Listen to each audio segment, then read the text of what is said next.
सबसे पहले मैंने आपको कल बताया था कि जीओसी को हम लोग 5 पार्ट्स में पढ़ते हैं, ठीक है ना। तो जो हमारे पास नंबर 1 था that is called the reaction mechanism. ये वाला पार्ट चल रहा था। दूसरा होता है आइसोमेरिज्म, और तीसरा वाला होता है क्वालिटेटिव क्वांटिटेटिव एनालिसिस, और फोर्थ वाला होता था रिएजेंट एंड आईयूपीएसी। तो हम लोग यहाँ पे चल रहे थे रिएक्शन मैकेनिज्म में, ठीक है।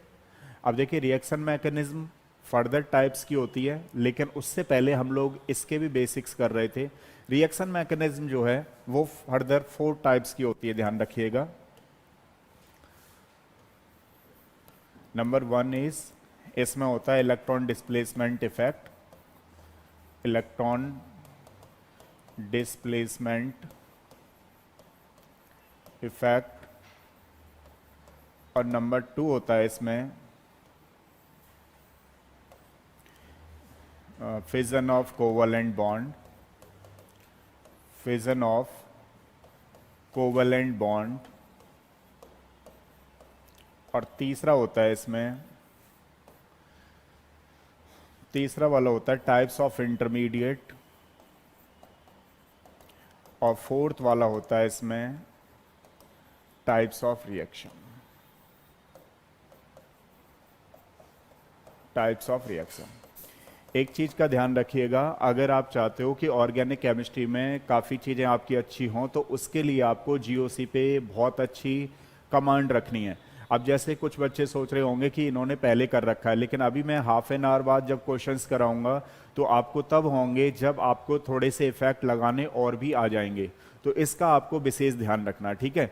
तो इस पे चलने से पहले मैं आपको थोड़े से बेसिक्स और करा रहा हूँ। यानी कि हम लोग यहाँ पे चल रहे थे कल, ए बी है हमारे पास, ये जेड है। अब यहां से बॉन्ड ब्रेक होगा, बॉन्ड ब्रेक होगा तो जेड जुड़ेगा, जेड जुड़ेगा तो बी निकलेगा। यानी कि जो हमारे पास this is the substrate, this is known as the substrate and this is known as the reagent. How many types of reagent? There are 2 types. Number 1 is electrophile and nucleophile. तो electrophile nucleophile पे हम लोग कर रहे थे, तो हमने कल इलेक्ट्रोफाइल कंप्लीट कर लिया था, ध्यान रखना। अब हम लोग कर रहे हैं nucleophile. This is the electrophile and nucleophile.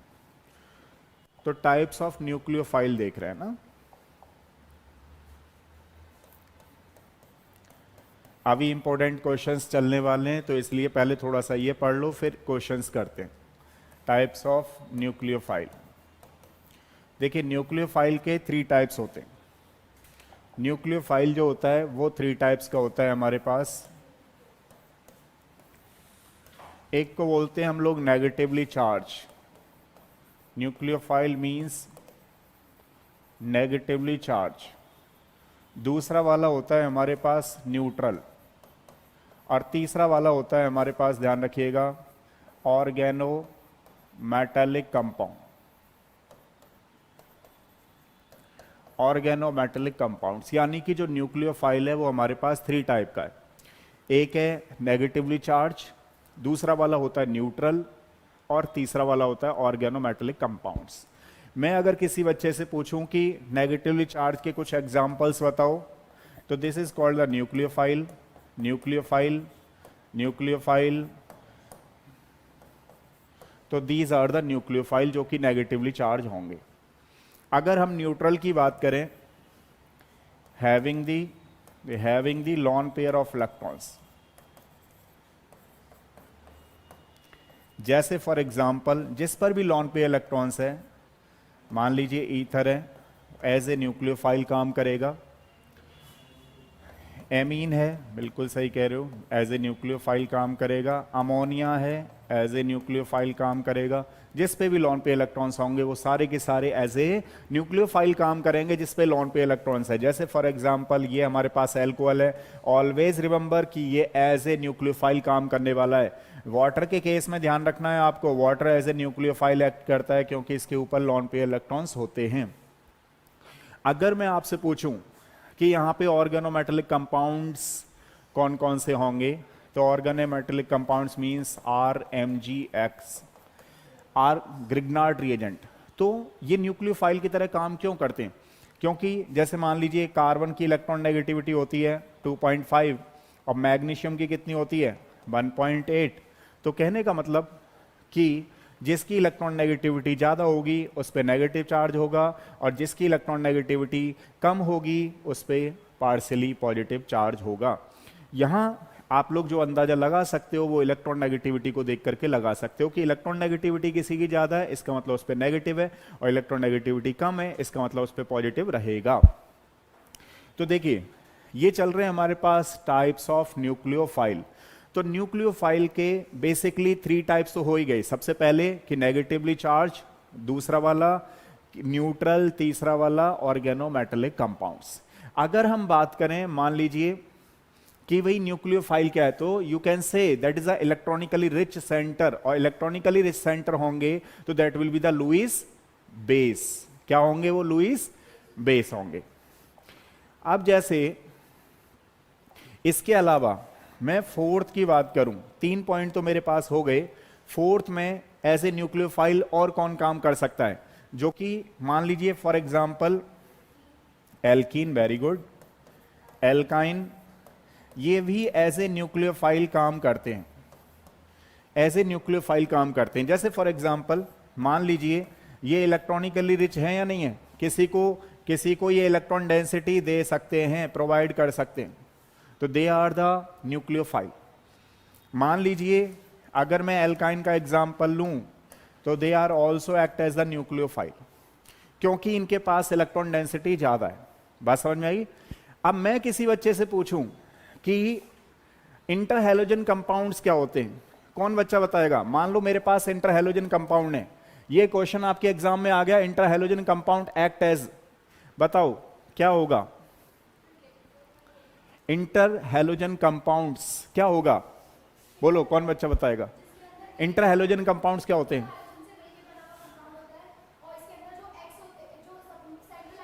मेरा क्वेश्चन है, सिंपल क्वेश्चन है, इलेक्ट्रोफाइल है न्यूक्लियोफाइल है? इलेक्ट्रोफाइल है, न्यूक्लियोफाइल है। तो ऑलवेज रिमेंबर ये जो होता है वो इलेक्ट्रोफाइल होता है। क्यों? क्योंकि ये जल्दी से टूट जाता है, और जल्दी से टूट जाएगा तो पॉजिटिव आ जाएगा, है ना? तो कहने का मतलब ध्यान रखना, जो इंटरहैलोजन कंपाउंड्स होते हैं वो एज ए इलेक्ट्रोफाइल काम करते हैं। एक और क्वेश्चन, मान लो ये कल हम लोग थोड़ा क्लास में बच्चे जल्दी ज़्यादा नहीं आए थे तो हमने जल्दी ख़त्म कर दी थी। आज ज़्यादा आएंगे तो कुछ नया इफेक्टिव मैं आपको ज़रूर पढ़ाने वाला हूँ। अभी तो थोड़ी शुरुआत है, कुछ नया ज़रूर देता रहूँगा बीच बीच में। और नया इतना होगा कि आपके एग्ज़ाम के पॉइंट ऑफ व्यू से आपको काफ़ी अच्छा लगने वाला है। और हाइड्रोकार्बन से ही मैंने ले लिया है, कोरिलेट कर रहे हैं उसको, जीओसी और हाइड्रोकार्बन। तो ध्यान दीजिए, मान लीजिए अगर मैं यहाँ पे किसी बच्चे से पूछूं कि कार्बीन है मेरे पास, तो कार्बीन किसका काम करेगी? कौन बच्चा बताएगा? हाँ, बेंजीन भी इसी में आएगा। कार्बीन भी एज ए इलेक्ट्रोफाइल काम करती है, ध्यान रखना। आपको लगेगा कि लॉन पे इलेक्ट्रॉन्स हैं, लेकिन लॉन पे इलेक्ट्रॉन्स तो हैं, लेकिन इसमें क्या होता है? इलेक्ट्रॉन डेफिशिएंसी है। क्यों डेफिशिएंसी है? क्योंकि इसके आउटर मोस्ट सेल में ऑलवेज रिमेंबर कि यहां पे कितने, आप समझ पा रहे हो, 6 इलेक्ट्रॉन है। यानी कि इन लॉन पेयरों को ही नहीं देखना है कि कहीं गलती कर दो, लॉन पेयर आए और आपने सीधा लगा दिया कि न्यूक्लियोफाइल है, क्वेश्चन गलत हो जाएगा। तो जो कार्बन इंटरमीडिएट है that act as the electrophile, not act as the nucleophile. Lone pair जरूर है, ऐसा जरूरी नहीं है कि हर किसी पे लॉन पे इलेक्ट्रॉन्स आए तो वो सारे के सारे न्यूक्लियोफाइल होंगे। आपको ये भी देखना पड़ेगा कि कहीं इलेक्ट्रॉन डेफिशिएंट तो नहीं है। जैसे फॉर एग्जांपल कार्बीन पे लॉन पेयर जरूर है, लेकिन ये इलेक्ट्रॉन डेफिशिएंस है और इसमें इसके बैलेंस इलेक्ट्रॉन में 6 हैं, तो that act as the electrophile. ये दोनों की दोनों ध्यान रखना, इलेक्ट्रोफाइल की तरह काम करते हैं। एक चीज और, जैसे मान लीजिए मैं बेंजीन के बारे में बात करूं तो बेंजीन भी इसी में आने वाली है, क्योंकि इसमें पाई इलेक्ट्रॉन डेंसिटी होती है, आप लोग जानते ही हो। बेंजीन भी इसी में होती है क्योंकि इसमें पाई इलेक्ट्रॉन डेंसिटी है। तो अगर मैं इनमें से कंपैरिजन कराऊं तो आप जानते ही हो कि इसमें ज्यादा डबल बॉन्ड है, तो ये ज्यादा न्यूक्लियोफाइल होगा। अब एक चीज और, जैसे मान लो कई बार आपके एग्जाम में अभी तक तो नहीं आया लेकिन थोड़ा सा देख लेते हैं, कुछ मॉलिक्यूल्स ऐसे होते हैं जिनमें साइट चेंज होती रहती है। अब जैसे देखिए ये न्यूक्लियोफाइल साइट है दूसरा, जिसकी इलेक्ट्रॉन नेगेटिविटी ज्यादा होती है, और उसको क्या बोलते हैं बताओ, कौन सी साइट बोलेंगे? जिसकी इलेक्ट्रॉन नेगेटिविटी ज्यादा होगी उसको हार्ड साइड बोलते हैं, हार्ड साइड।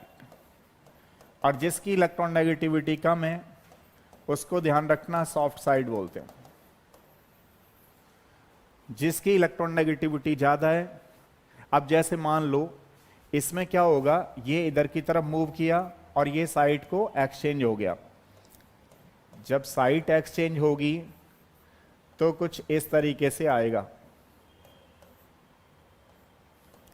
अब मैं इस वाली साइड को आपसे पूछूं तो कौन सी वाली बोली जाएगी?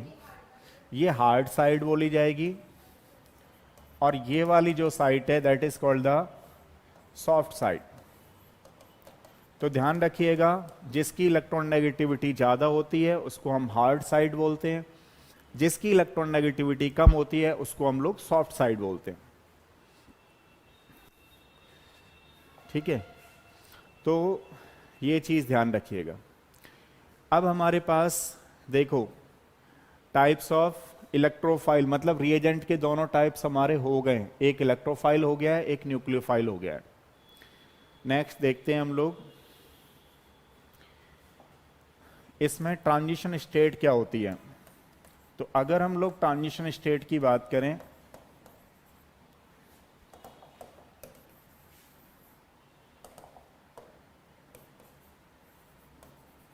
हैमिट स्मिथ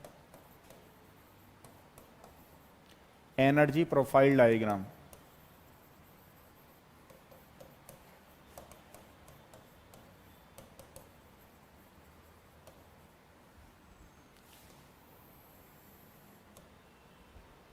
ये हैमिट ने दिया था, तो इसको हम लोग हैमिट स्मिथ डायग्राम के बारे से जानते हैं ना, एनर्जी प्रोफाइल डायग्राम में कंसीडर करते हैं।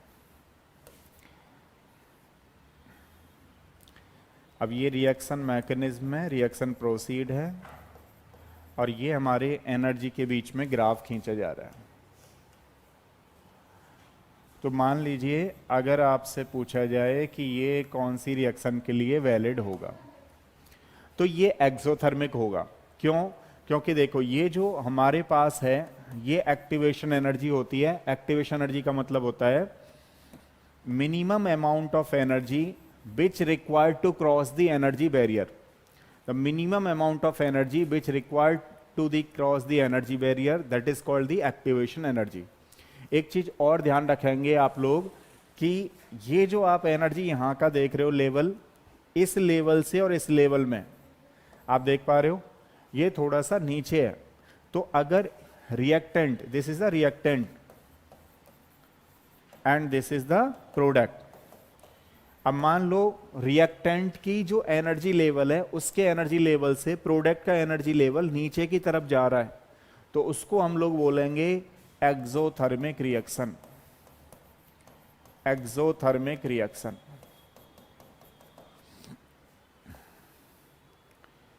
अब देखो जैसे मान लो अगर ये energy diagram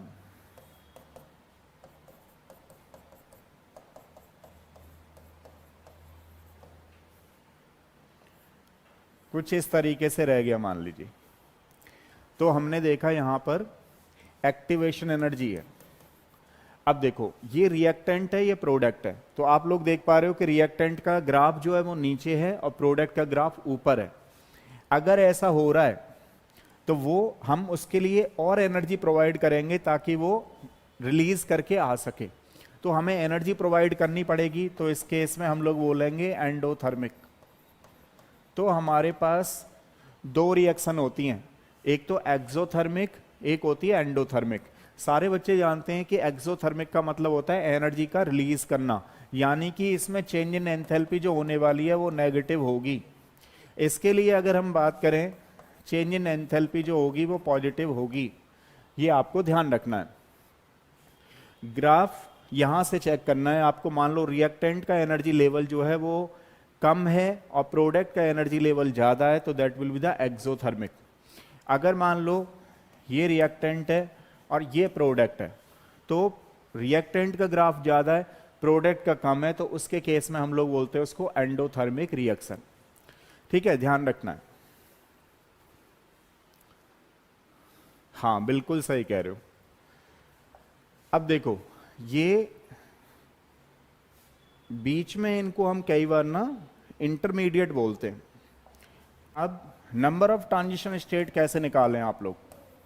number of transition state is equal to होता है नंबर ऑफ इंटरमीडिएट प्लस 1, या फिर हम ऐसे भी बोल सकते हैं number of maxima is equal to होता है हमारे पास नंबर ऑफ मिनिमा प्लस 1। तो इसको भी आप ध्यान रखिएगा। तो ट्रांजिशन स्टेट कैसे निकालते हैं? जैसे फॉर एग्जांपल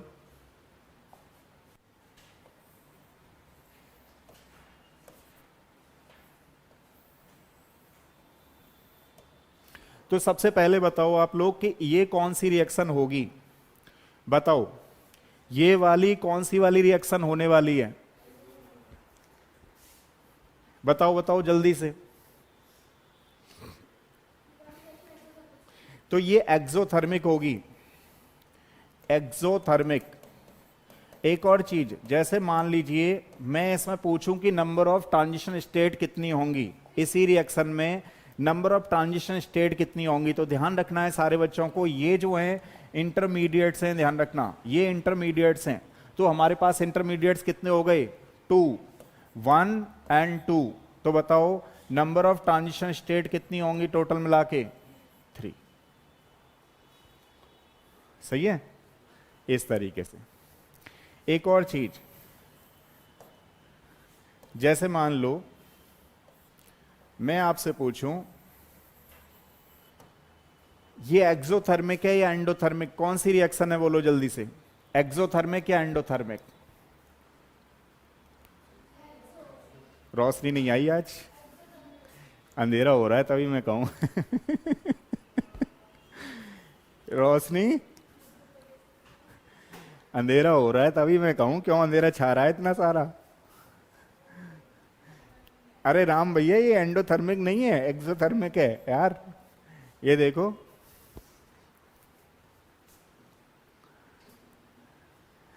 देखो एंडोथर्मिक कहां से हो गई? ये तो एक्सोथर्मिक हुई ना। देखो इसमें क्या है, ये ना ये लेवल चेक किया करो आप। देखो ये लेवल से आप करोगे तो इधर जा रहा ना, इधर से तो नीचे जा रहा है। अब नीचे जा रहा है इसका मतलब कौन सी रिएक्शन हो रही है हमारे पास? एक्सोथर्मिक। एक्सोथर्मिक। एक्सोथर्मिक में भी आपको यह ध्यान रखना है कि इसमें कितनी ट्रांजिशन स्टेट होंगी इस वाली रिएक्शन के लिए। तो आपको ये काउंट करने पड़ेंगे 1 2 3 4, एक ज्यादा बढ़ाना पड़ेगा।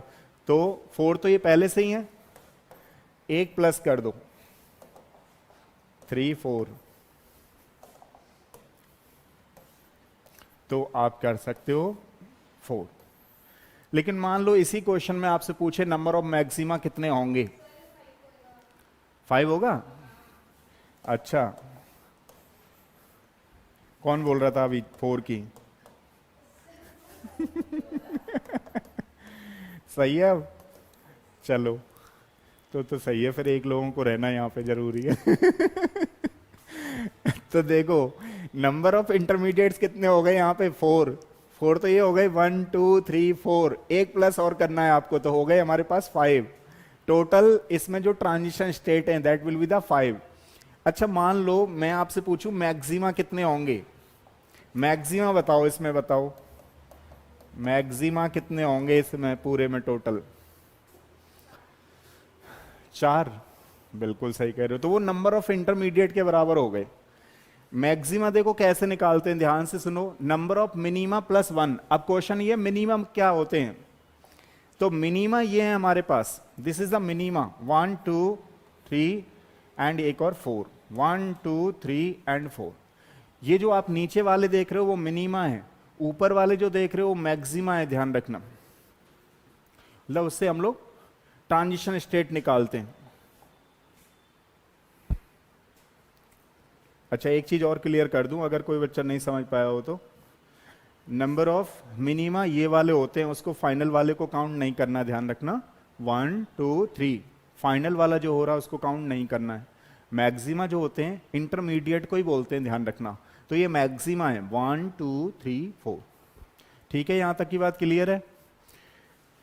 एक और चीज, हाँ बिल्कुल सही कह रहे हो। अब मान लो मैं किसी बच्चे से पूछूं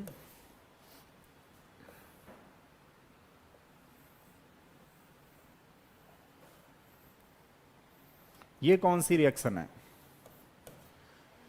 ये कौन सी रिएक्शन होगी, बोलो भाई, ये कौन सी रिएक्शन है हमारे पास। ये रिएक्शन होगी नहीं।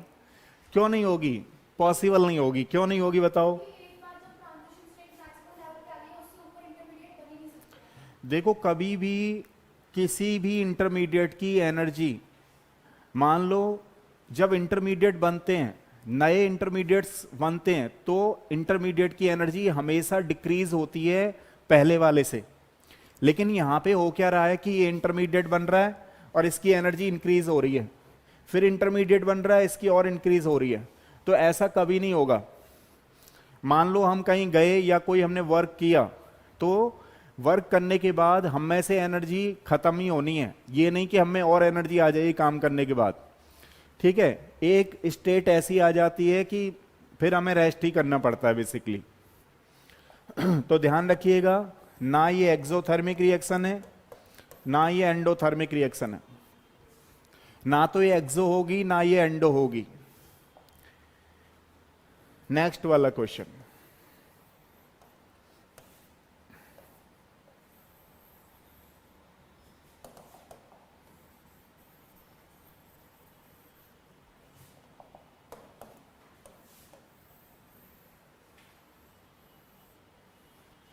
अब आपको यह बताना है कि एंडो है या एक्सो है, बताइए। एक्सो या एंडो, अप डाउन नहीं हो सकते, हाँ बिल्कुल सही कह रहे हो। हाँ बताओ, ये एंडोथर्मिक है एक्सोथर्मिक है। तो ये एंडोथर्मिक है, this is the endothermic reaction. ठीक है, हमें कैसे पता लगा, ये रिएक्टेंट है ध्यान रखना और ये प्रोडक्ट है। तो आपको यहां से मैच करना है कि अगर ये ऊपर ही रह गया तो फिर ये एंडोथर्मिक होगी रिएक्शन। एक चीज और, अगर मैं आपसे पूछूं इसमें नंबर ऑफ ट्रांजिशन स्टेट कितनी है, बताओ नंबर ऑफ ट्रांजिशन स्टेट कितनी होंगी। 4, 1 2 3, एक और ऐड कर दो 4, 3 + 1 = 4। हाँ जी, अरे रोशनी आ गई, बिल्कुल सही है। तो 4 आंसर है। तो इसमें जो है 4 आंसर होगा, क्योंकि जो 3 हैं इंटरमीडिएट उसमें आप 1 प्लस और कर दो, ये इंटरमीडिएट है ध्यान रखना।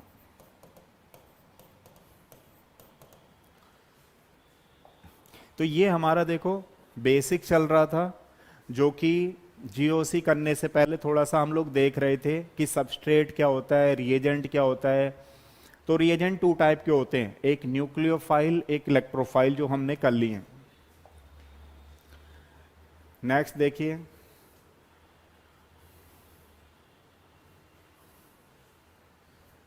Electron displacement effect. यहां से चल रहे हैं हम लोग, सबसे पहले मैकेनिज्म कर रहे हैं, मैकेनिज्म का पहला पार्ट ले रहे हैं, इलेक्ट्रॉन डिस्प्लेसमेंट इफेक्ट। और मेरे हिसाब से कल सैटरडे है तो इसको कम से कम हम लोग काफी करेंगे। अब मैं क्वेश्चंस पे आ जाता हूं सीधा, ठीक है, क्योंकि 10 o'clock तक ही चलेगी ये क्लास और अभी हम लोग क्वेश्चंस ले लेते हैं। मैं कल यहां से शुरू करूंगा, ध्यान रखना, इलेक्ट्रॉन डिस्प्लेसमेंट इफेक्ट। हाँ, ये जीओसी वगैरह सारी खत्म हो जाएगी, थोड़ा थोड़ा देखेंगे। अभी मैं क्वेश्चन ले लेता हूं डायरेक्ट, है ना। काफी इंपॉर्टेंट क्वेश्चंस करने वाले हैं हाइड्रोकार्बन चैप्टर से, जो डिफरेंट एग्जाम में आए हुए हैं।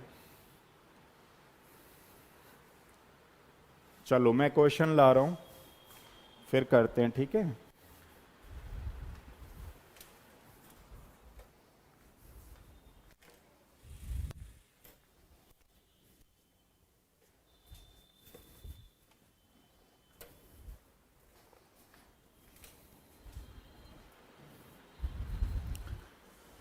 कल एल्कीन चैप्टर चल रहा था, एल्कीन वाला पॉइंट खत्म नहीं हुए थे, इंपॉर्टेंट क्वेश्चन है एल्कीन के, वहीं से शुरू करते हैं।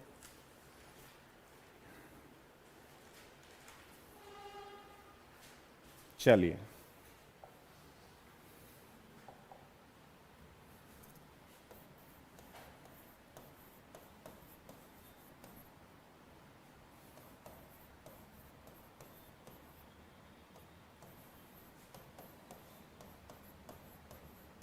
अब आप पेन पेंसिल ले लीजिए, कॉपी में जल्दी जल्दी मैकेनिज्म बनाइए, और मैकेनिज्म के थ्रू इनके प्रोडक्ट बनाने हैं। हाइड्रोकार्बन चैप्टर चल रहा है हमारा, ध्यान रखना। साइड में मैं जीओसी ले रखी है, इसके साइड में मैंने हाइड्रोकार्बन के कॉन्सेप्ट ले रखे हैं और क्वेश्चंस ले रखे हैं। आपको इसका प्रोडक्ट बताना है क्या होगा।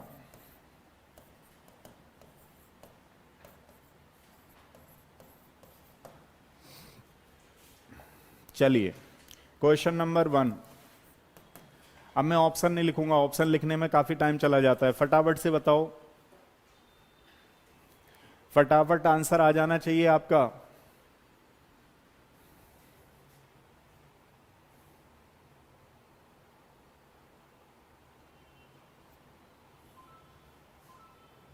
ये क्वेश्चन नीट में आया हुआ है, ध्यान रखना, जेई में भी आया हुआ है, हाइड्रोकार्बन चैप्टर से। जल्दी से बताओ।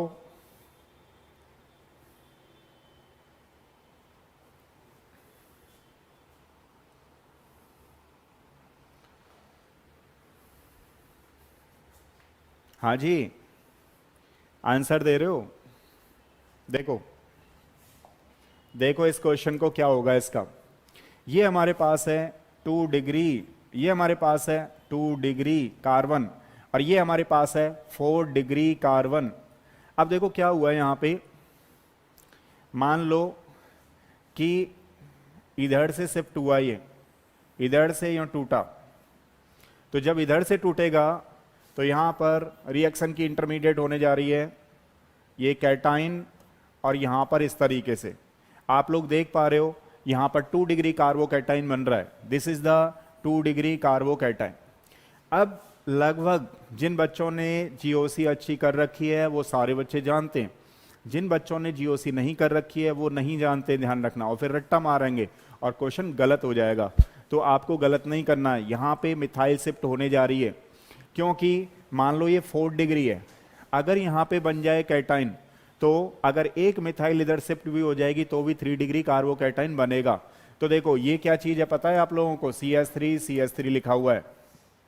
अब मैं इसको एक मिथाइल शिफ्ट को यहां कर दूंगा, तो अगला वाला जो मेरे पास होने वाला है वो कुछ इस तरीके से हो जाएगा, यानी कि मुझे अब यहां पर मिल गया कैटाइन, और ये कैटाइन जो देख रहे हो आप, ये 4 से सराउंडेड है, ध्यान रखना, ये कैटाइन 4 से सराउंडेड है, 1 2 3, अच्छा 4 से नहीं है, कोई बात नहीं है, 3 डिग्री मिल गया, यानी कि यहां पे पहले ये 4 डिग्री था और 4 डिग्री से 3 डिग्री बन गया, उससे कोई प्रॉब्लम नहीं है। प्रॉब्लम ये है कि हमें स्टेबल कैटाइन मिल गया, तो यानी कि जो ये OH लगने वाला है ये आंसर होगा। बताओ समझ में आया नहीं आया, नोट करिएगा एक बार।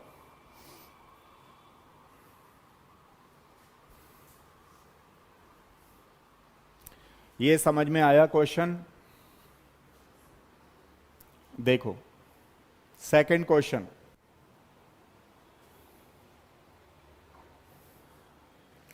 ध्यान रखना, ये हमारे पास एल्कोहल के बनाने की प्रिपरेशन मेथड भी होती है। एल्कोहल के बनाने की प्रिपरेशन मेथड है, जिसमें फर्स्ट प्रिपरेशन मेथड चल रही थी फ्रॉम एल्कीन, जिसको हम एसिड कैटलाइज रिएक्शन बोलते हैं, ध्यान रखना। बस यहां पे शिफ्टिंग चल रही है, ये हमने हाइड्रोकार्बन का पार्ट ले रखा है, उससे अटैच कर रहे हैं। देखो नेक्स्ट क्वेश्चन, नेक्स्ट क्वेश्चन का आंसर, अब क्योंकि ऑप्शन क्या लिखें, आप थोड़ा सा मैकेनिज्म बना ही लोगे मुझे लग रहा है, प्रोडक्ट लाना है बस आपको, जिससे कि हम लोग ज्यादा ज्यादा क्वेश्चन करेंगे। अगर ऑप्शन लिखेंगे तो कम क्वेश्चन हो पाएंगे। फिर इस क्वेश्चन को बनाइए, ये रिएजेंट डाल देता हूं, रिएजेंट का एप्लीकेशन करिए और देखते हैं कौन बच्चा बिल्कुल सही बना रहा है। Number 1 is H2SO4, number 2 is methanol. चलिए बताइए इसका आंसर क्या होगा।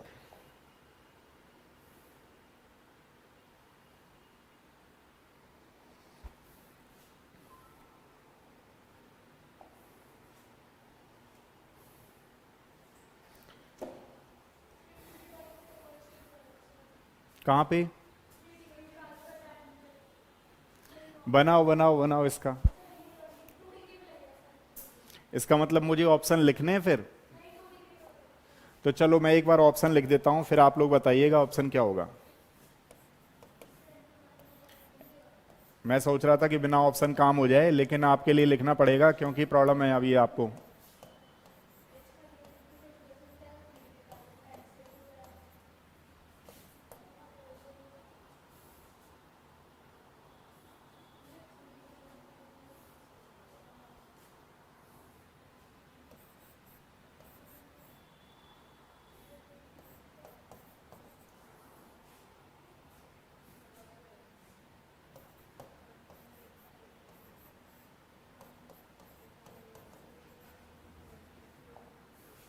बताइए इसका आंसर क्या होगा,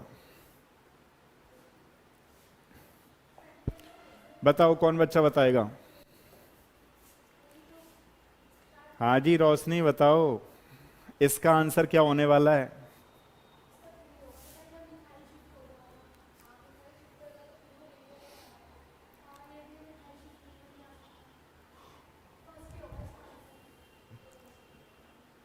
कौन सा वाला होगा बताओ। हाँ जी, कौन सा आंसर है इसका, इस वाले का। रोशनी का आंसर बताओ भाई। हाँ जी बोलो, राम का आंसर फर्स्ट है। और बोलो कौन बच्चा बोल रहा है। ऑर्गेनिक में आपको जुड़े रहना पड़ेगा, नहीं तो प्रॉब्लम होगी आगे। आप पढ़ोगे वो चीजें सफिशिएंट नहीं होंगी। दूसरा रोशनी का आंसर, और टाइप करो भाई। एल्मस का दूसरा है मुझे पता है, और टाइप करो जल्दी, फटाफट करो, आपके सामने क्वेश्चन है, जल्दी करो तभी तो हम ज्यादा आगे क्वेश्चन पढ़ेंगे। अगर जल्दी नहीं करोगे तो आज एल्किन के ही क्वेश्चन नहीं हो पाएंगे, फिर कैसे काम चलेगा। बहुत ही इंपॉर्टेंट क्वेश्चन हम लोग करने वाले हैं, बहुत ही इंपॉर्टेंट क्वेश्चन हैं आपके एग्जाम के पॉइंट ऑफ व्यू से। राम का पहला है, एल्मस का दूसरा है, बाकी बच्चों को क्या है पता नहीं है।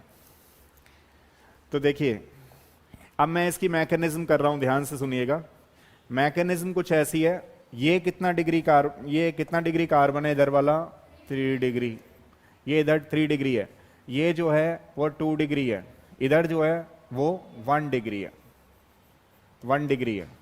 ऐसे केस कभी भी आ जाएं तो हम लोगों को क्या करना पड़ता है कि जब हमें लग रहा है कि इसमें रिंग का एक्सपेंशन हो सकता है, एक्सपेंशन हो सकता है, तो हम एक्सपंड कराते हैं रिंग को। तो देखो ये 1 है, 1 2 3 4 5, ठीक है। अब मैं ये जो मेरे पास है यहां पे, ये हाइड्राइड शिफ्ट होगी। कैसे, कहां पे शिफ्ट होगी, देखो देखो, ये जो आप देख रहे हो, इसको मैं अगर ऐसे करूंगा तो ये 2 डिग्री कार्बोकैटाइन बनेगा। आप देख रहे हो ये 2 डिग्री कार्बोकैटाइन बना मेरे पास, तो मैं 2 डिग्री में ही जाता। अब ये 2 डिग्री कार्बोकैटाइन में क्या होने वाला है, इधर से हाइड्राइड शिफ्ट हो जाएगी, और हाइड्राइड शिफ्ट हो गई तो मैं इसको थोड़ा सा और समझा रहा हूं आपको। ये 1 है, ये 0 मान लेता हूं मैं इसको। तो 0 और 5 कार्बन के बीच में इंटरेक्शन हो रहा है, यानी कि जब 0 और 5 कार्बन के बीच में इंटरेक्शन हो रहा है तो मेरे पास रिंग का एक्सपेंशन हो गया। और जीरो से क्या लग रहा है? Methyl group. जब मिथाइल लग रहा है तो ये आ गया। तो मैं जीरो से शुरू कर रहा हूं, 0 1 2 3 4 5, 0 1 2 3 4 5। इसका मतलब क्या हुआ? अब ये आ जाएगा OCS3। इसका मतलब रोशनी का आंसर बिल्कुल सही है। रोशनी का आंसर बिल्कुल रोशनी देने वाला है। तो ये जो है आंसर हो जाएगा हमारे पास फोर्थ। क्योंकि आपको पता है इसमें क्या होगा, इसमें क्या होगा, ये क्या करेंगे, ये हमारे पास हो रहा है OHSO3H, और ये आपको पता ही है ये प्रोटॉन है। तो ये हमारे पास मिथेनॉल CH3OH लॉन पेयर है, ये प्रोटॉन एसिड प्रोटॉन देगा। तो यहां पे हमारे पास जो बन रहा है, इसमें रिएजेंट क्या कर रहे हैं काम, वो भी एक बार देख लो। रिएजेंट हमारे पास बन रहा है CH3OH का whole twice plus HSO4 negative. अब ये उस पर अटैक करेगा और यहां से प्रोटॉन निकल जाएगा, तो हमारे पास बन जाएगा OCS3, यानी फोर्थ आंसर होगा। हाँ जी,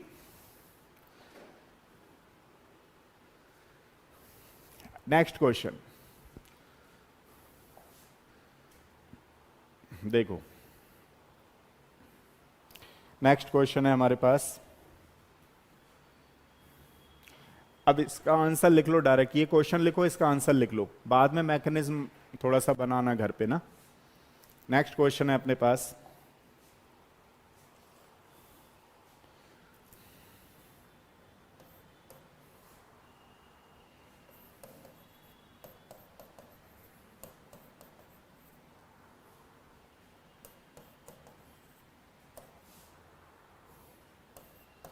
अब ये बताना है आपको, ये जो बना है प्रोडक्ट, ये जो ईथर बनी है वो किस तरीके की एल्कीन से बनी है। ये जो ईथर है वो किस टाइप की एल्कीन से बनी है। ये जो ईथर है, ईथर की बनने की एल्कीन बनानी है, बतानी है आपको। ये जो प्रोडक्ट बना है इसका रिएक्टेंट क्या होगा ये बताना है, यानी कि आपको एल्कीन बतानी है। एल्कीन बताओ। ऑप्शन दे देता हूं मैं आपको, एल्कीन के ऑप्शन दे रहा हूं, तब तक आप देखो कौन सी एल्कीन होगी इसको बनने में।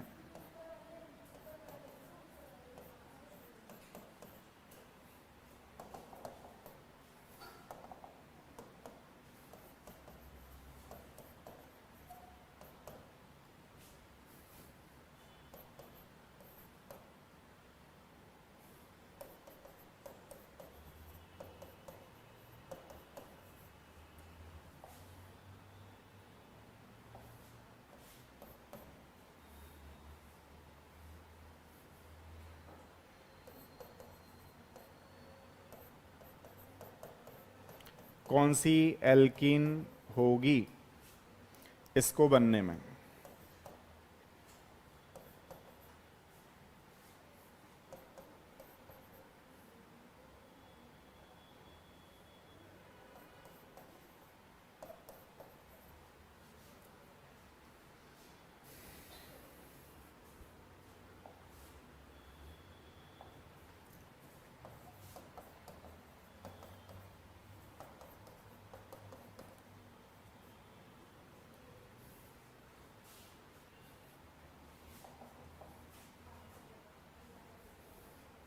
बताओ इसमें कौन सी एल्कीन होगी इसको बनने में।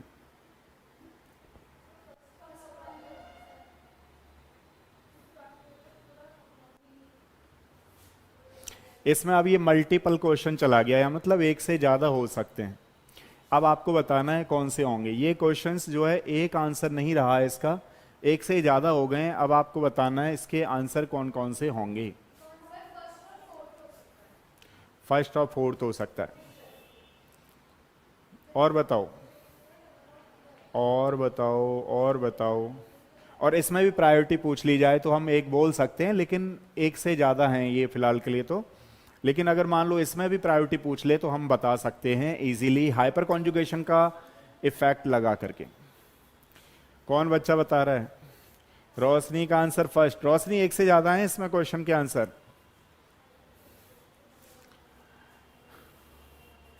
लाइक मत करना बिल्कुल भी। आगे देखो, आगे इसमें क्या है?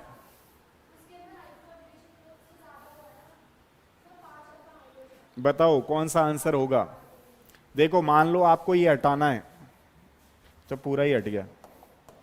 ये आपको हटाना है तो यहां से आपको OH हटाना है, तो OH हटाना है तो हमारे पास एल्किन कौन सी बन सकती है? आइदर यहां पे आ सकती है, आइदर यहां पे आ सकती है, आइदर यहां पे आ सकती है। ये भी एल्किन हो सकती है, ये भी हो सकती है, ये भी हो सकती है। तो जब ये टूटेगा यहां पे कैटाइन बनेगा तभी वो आएगा और जुड़ेगा। तो ध्यान रखना इसका आंसर फर्स्ट भी होगा, इसका आंसर ये सेकंड भी होगा, लेकिन थर्ड नहीं होगा। थर्ड क्यों नहीं होगा? थर्ड इसलिए नहीं होगा कि हम लोग ये 1 तोड़ रहे हैं और ये 2 तोड़ रहे हैं तब थर्ड में जाएगा। तो इसके जो आंसर हैं वो 1 और 2 होंगे। इसमें भी हम अगर प्रायोरिटी लगा दें,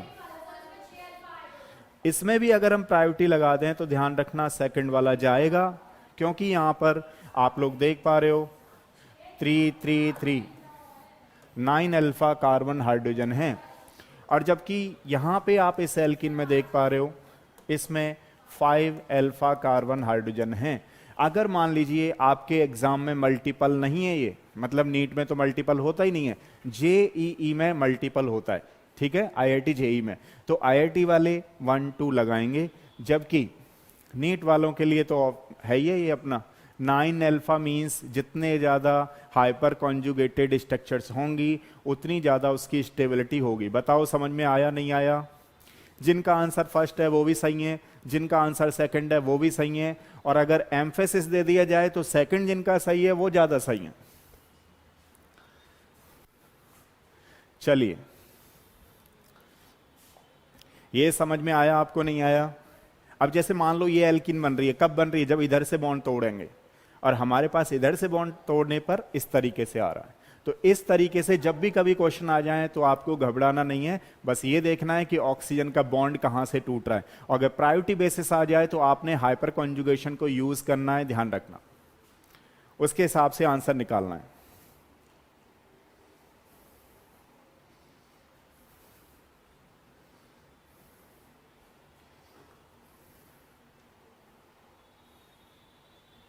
नेक्स्ट क्वेश्चन दे रहा हूं। आज हमारी एल्किन के क्वेश्चन जितने बार भी इंपॉर्टेंट हैं वो सब खत्म हो जाएंगे। इसका प्रोडक्ट बनाइए।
बनाइए, इसका प्रोडक्ट क्या होगा?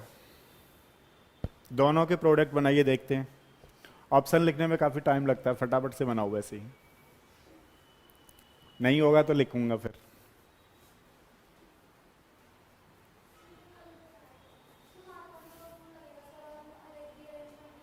रीअरेंजमेंट नहीं होगी, बिल्कुल सही है, रीअरेंजमेंट नहीं होगी। अब देखो ये हमारे पास कितना है, 2 डिग्री है, और ये हमारे पास कितना है, 3 डिग्री है। तो ध्यान रखना ये मर्क्यूरेशन है, ये डीमर्क्यूरेशन होता है। तो मर्क्यूरेशन की प्रेजेंस में OH को आपको अटैच करना है। तो यहाँ पे जो आप देख पा रहे हो 3 डिग्री में आपने ओ एच लगा देना है। सबसे बड़ी जो गलती करते हैं बच्चे, इसको रीअरेंजमेंट वगैरह कराते रहते हैं अपने हिसाब से, ये नहीं होती हैं चीजें, इसमें ध्यान रखना। रीअरेंजमेंट सिंपल वाले में होता है। तो ये हो गया हमारे पास, मान लो ये इस तरीके से टूटता है, तो ये नेगेटिव ये पॉजिटिव, यानी ये 3 डिग्री कार्बोकैटाइन हो गया और हमारे पास लग गया OH। आप चाहो मैं मैकेनिज्म भी बता दूंगा, अगर आपको लग रहा है कि मैकेनिज्म बतानी है तो टाइप करो, नहीं लग रहा है तो डायरेक्ट करो। सेकंड वाले का करो, कल ही बताया था इसकी मैकेनिज्म। चलो तो इनसे बोल देते हैं ये यूट्यूब पे देखें उस वीडियो को, फिर तो हमारी जिम्मेदारी खत्म हो गई। चलो भाई, इसका बताओ। अरे ओ, लगेगा लगेगा। अच्छा अच्छा, पता है आप लोगों को, जैसे H2O से OH जाता है, ऐसे न्यूक्लियोफाइल ही तो अटैक कर रहा है इसमें, न्यूक्लियोफाइल। और इसमें न्यूक्लियोफाइल कौन सा हुआ, ये वाला। तो इसमें क्या हुआ, वेरी गुड, ये ईथर बनेगा। देखो जरा, समझ में आया नहीं आया, ईथर बनेगा।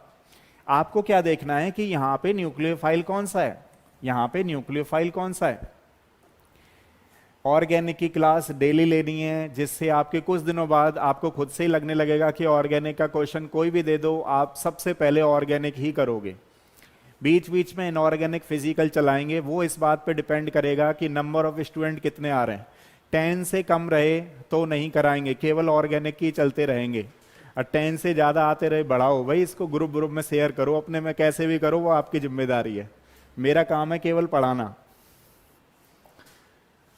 देखो ये हो गया। नेक्स्ट क्वेश्चन देखते हैं हम, एल्कीन पे चल रहे हैं क्वेश्चन।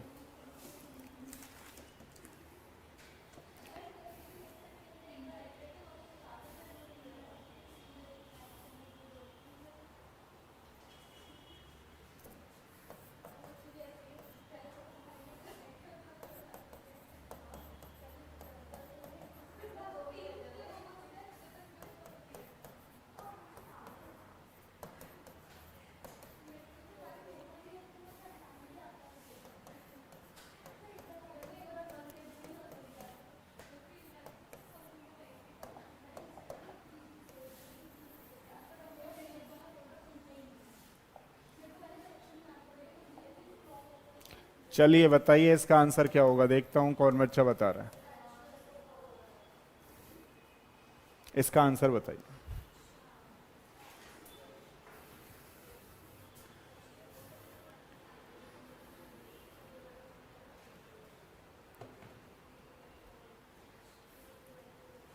बोलो बोलो,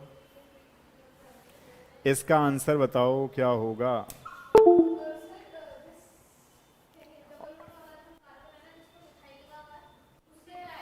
5 वैलेंसी हैं, ये कहना चाह रहे हो 5 वैलेंसी हैं। 5, ये डबल बॉन्ड है ना।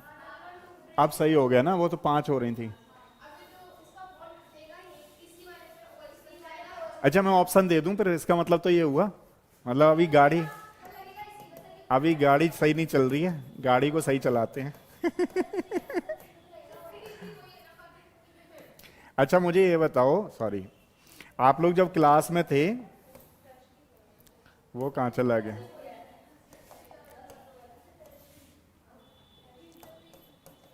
ये CH है, CH2 है। कहाँ लगा दूं, अब बताओ क्या कहना चाह रहे हो इसके। एक तो ये लगा देता हूं, ठीक है। एक ऑप्शन नंबर ए सही चल रहा है, एक कम हो गया क्या।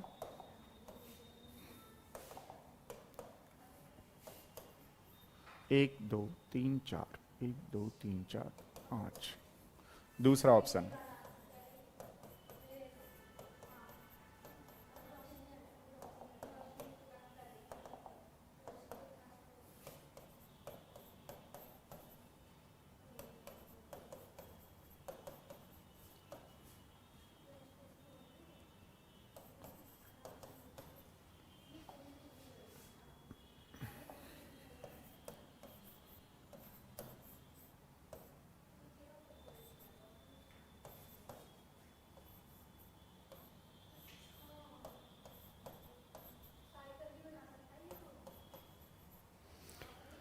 बताओ, लाइक मत करना, आगे करो, बताओ इसका आंसर क्या होगा। यानी कि 12 बच्चे हैं तो 9 लाइक दिख रहे हैं, इसका मतलब कहीं ना कहीं चुपके से बैठे हो 3 बच्चे। चलो देखते हैं कौन बच्चा बता रहा है, जल्दी बोलो कौन सा है, कौन सा आंसर होगा। आप कह रहे हो आपको ऑर्गेनिक केमिस्ट्री में आप परफेक्ट हो, बताओ भैया। बच्चे कह रहे हैं कि ऑर्गेनिक तो हमें आती है सर, कोई दिक्कत नहीं है। अब मैंने कहा चलो भैया फिजिकल शुरू करेंगे, आनी चाहिए हमें तो बड़ी खुशी होगी कि कम से कम क्वेश्चन कर रहे हो।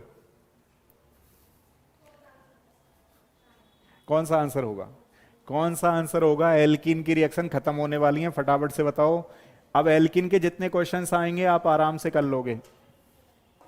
2-3 क्वेश्चन और है मेरे पास इंपॉर्टेंट, जल्दी बताइए। अरे क्या हुआ भैया रोशनी,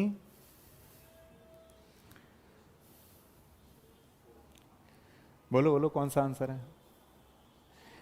अगर एक गलत हुआ तो 5 नंबर जाएंगे और सही हुआ तो हमें बड़ी खुशी मिलेगी, आपको मिले या ना मिले।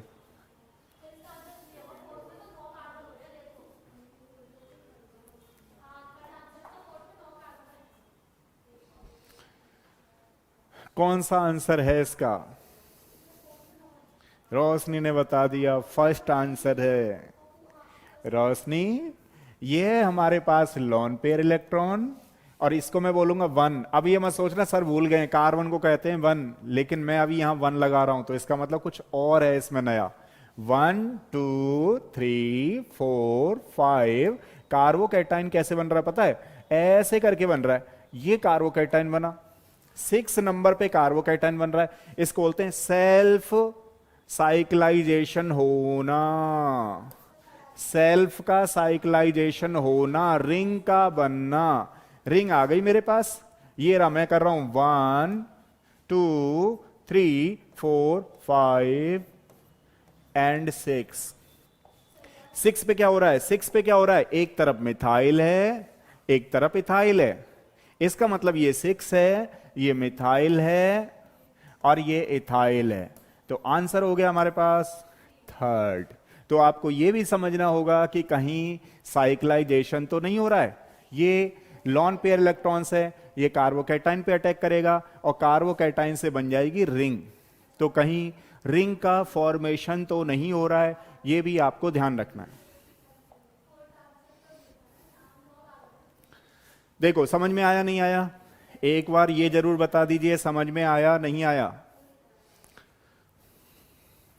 हाँ जी, ये जरूर बता दीजिए कि ये समझ में आया आप लोगों को नहीं आया।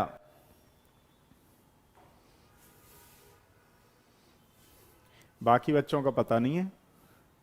अच्छा चलो कोई बात नहीं है, 2 बच्चों को तो समझ में आया, हम उससे ही थोड़ा सा संतुष्टि कर लेंगे। नेक्स्ट क्वेश्चन दे रहा हूं, नेक्स्ट क्वेश्चन, अगला वाला क्वेश्चन है हमारे पास बहुत इंपॉर्टेंट।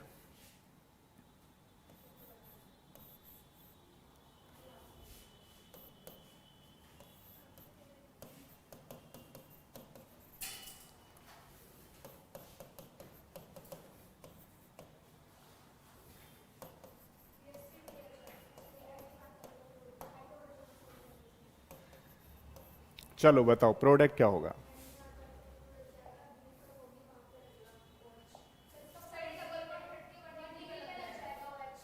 वन डिग्री मतलब ये यहां से लूं, ये 1 डिग्री है और ये 2 डिग्री है।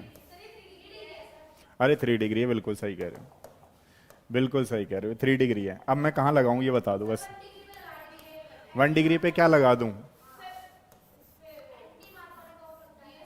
तो क्या लगा दूं इस पे, 1 डिग्री वाले पे लगा दूं, क्या लगाऊं, ऐसे,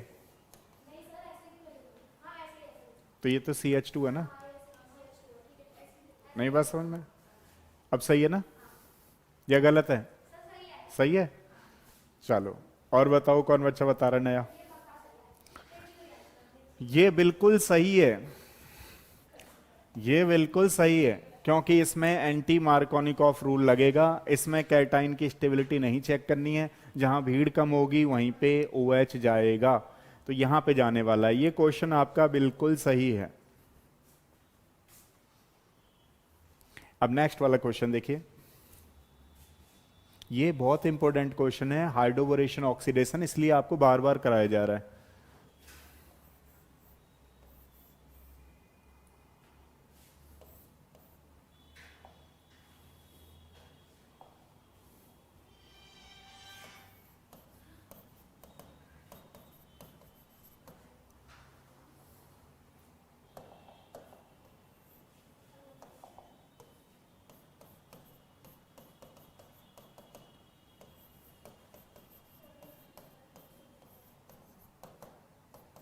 चलिए बताइए इसका आंसर क्या होने वाला है। और अब इसमें स्टीरियो केमिस्ट्री लगा के बताना है ना। यहां तो स्टीरियो केमिस्ट्री लग नहीं रही थी, क्यों नहीं लग रही थी? कायरल सेंटर नहीं था, यहां पे कायरल सेंटर है, तो यहां स्टीरियो केमिस्ट्री लगेगी। तो स्टीरियो केमिस्ट्री के साथ बनाना इसको, प्रोडक्ट को स्टीरियो केमिस्ट्री के साथ बनाना। जहां पर भी ऑप्टिकली एक्टिविटी होती है, ध्यान रखना वहां पर स्टीरियो केमिस्ट्री लग जाती है। और आपको पता होना चाहिए ये सिन एडिशन देता है, सिन एडिशन देता है, सिन एडिशन देता है। बताओ इसका आंसर क्या होगा? जहां भीड़ कम होगी वहां पर आपको न्यूक्लियोफाइल को अटैक कराना है, जहां भी भीड़ कम होगी वहां न्यूक्लियोफाइल को अटैक कराना है। फटाफट से कराओ, मेरी क्लास का टाइम खत्म हो रहा है, मैडम की क्लास का टाइम चालू है। तो आप देखिए ये कितना डिग्री है, बोलो भाई। वेरी गुड, 1 2 3, ठीक है। ये कितना है? 2 डिग्री। तो मालूम है आपको ये टूटेगा ऐसे या ऐसे? 3 डिग्री की तरफ टूटेगा तभी तो बनेगा एंटी मार्कोनिकॉफ। नहीं बात समझ में आई? अब यहां पे नया क्या है पता है आपको? नया ये है कि यहां H की जगह ड्यूटीरियम को सब्सटीट्यूट कर दिया गया है। ये आइसोटोप्स है, तो आइसोटोप्स है, इसका मतलब क्या है? हमारे पास यहां क्या लगा? OD, अच्छा OH ही लगेगा।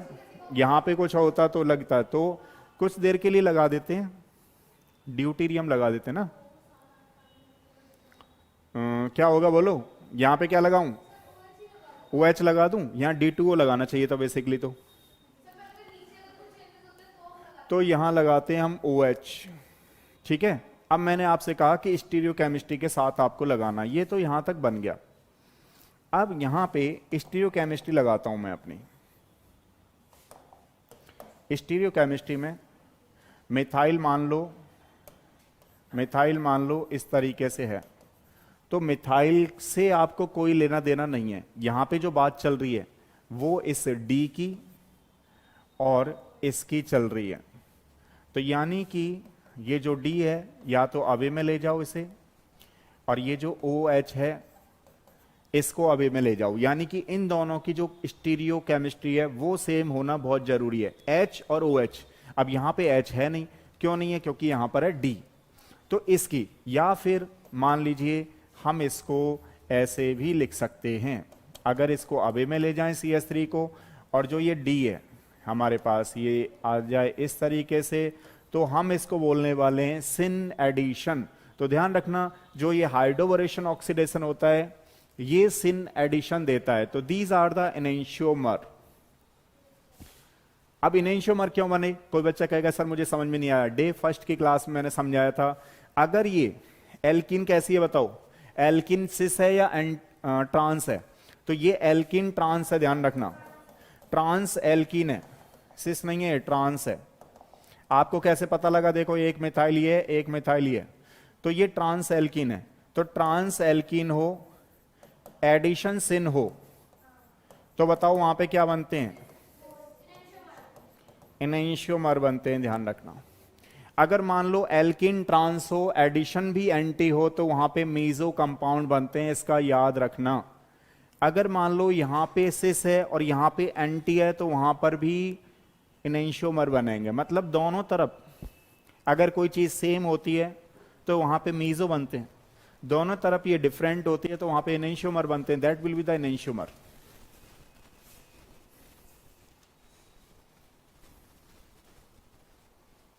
ठीक है, ये ध्यान रखना।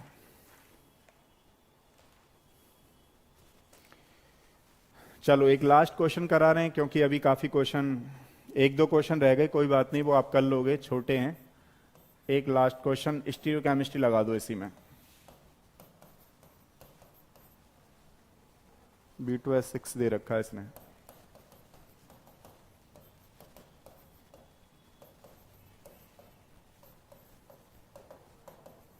चलिए बता दो, इसकी स्टीरियोकेमिस्ट्री के साथ बनाओ इस क्वेश्चन को, स्टीरियोकेमिस्ट्री के साथ बनाओ।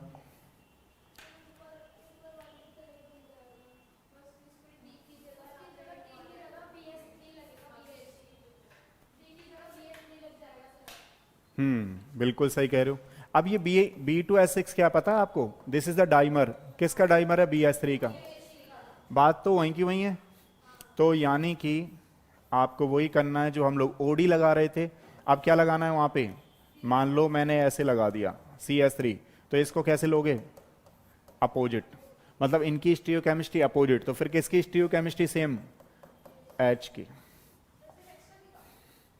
तो कहने का मतलब यहां पे पहले D था तो इसलिए D लिया था, अब H का, H और OH की स्टीरियोकेमिस्ट्री देखनी है, इसमें ध्यान रखिएगा। हाँ H ही तो लगेगा इसमें, वो तो निकल जाएगा ना सब कुछ, BH3 तो निकल जाता है। तो यहां पे क्या है हमारे पास, OH, this is the enantiomer. ठीक है, चलो जी, आज की ऑर्गेनिक यहीं तक है, फिर कल भी होगी, संडे को भी होगी, होती रहेगी। ठीक है, कहने का मतलब ये 45 डेज का क्रैश कोर्स है, इंडिविजुअल और वो भी ऑर्गेनिक का। पहले ही बोल रहा हूं, जब ज़्यादा स्टूडेंट आएंगे तो फिजिकल भी करेंगे और इनऑर्गेनिक भी करेंगे। तो कल हम लोग इसको ऑर्गेनिक को भी करने वाले हैं और ऑर्गेनिक के साथ साथ अपना कोऑर्डिनेशन कंपाउंड भी सैटरडे संडे का हमारा टारगेट है, विद क्वेश्चन सहित हम लोग खत्म कर लेंगे। जो बच्चा नया है वो पहले लास्ट के वीडियो देखे, तब चीजें समझ में आएंगी। ऑर्गेनिक का डे फर्स्ट से, यानी 1 जून की क्लास देखे, फिर सेकंड की देखे, फिर आज की देखे, थर्ड की, तब उसे समझ में आने वाला है। ठीक है, तो करते रहिए। नीट में 20 क्वेश्चंस आएंगे ऑर्गेनिक के, लगभग आउट ऑफ 50, तो 20 प्लस क्वेश्चंस आते हैं ऑर्गेनिक के। प्लस जेई में काफी सारी ऑर्गेनिक आती है, मान लो 30 क्वेश्चंस हैं तो 30 में से आपको 25 अटेम्प्ट करने हैं, ऐसे 50 क्वेश्चन से तो 45 अटेम्प्ट करने। तो ऑर्गेनिक आपकी बहुत ही हेल्प करेगी। साथ के साथ मैं फिजिकल की सीरीज चलाऊंगा, लेकिन उसके लिए आपको थोड़ा सा देखना ये है कि अपने ग्रुप में शेयर करो और सारे बच्चों को कहो कि वो रहता है ना कुल्फी वाले की दुकान पे लिखा हुआ, जाने वाले तेरा ध्यान कहाँ है, केमिस्ट्री वाले तो यहाँ है। तो ये ध्यान रखना है आपको। चलो नेक्स्ट में मिलते हैं।